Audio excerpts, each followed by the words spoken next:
Israeli वज़ीर आज़म बेंयामीन Netanyahu ने फ़लस्तीन के मगरबी किनारे में मुतनाज़ आबादकारी के एक बड़े तौसी मंसूबे की मंजूरी दे दी है, जिससे खित्ते में कशीदगी मजीद बढ़ने का खदशा है। अरब मीडिया के मुताबिक नेतन्याहू ने इस मंसूबे पर दस्तखत करते हुए एक बार फिर दो रियासती हल और फ़लस्तीनी रियासत के क़याम को मुस्तरद कर दिया।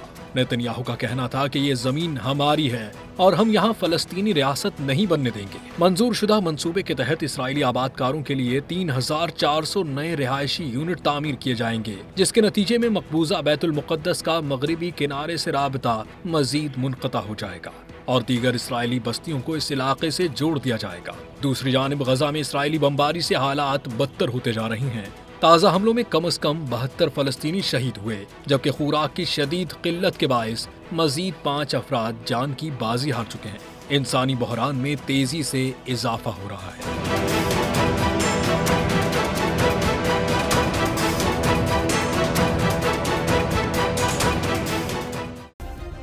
सब्सक्राइब करें और बेल दबाएं ताकि कोई खबर रह न जाए।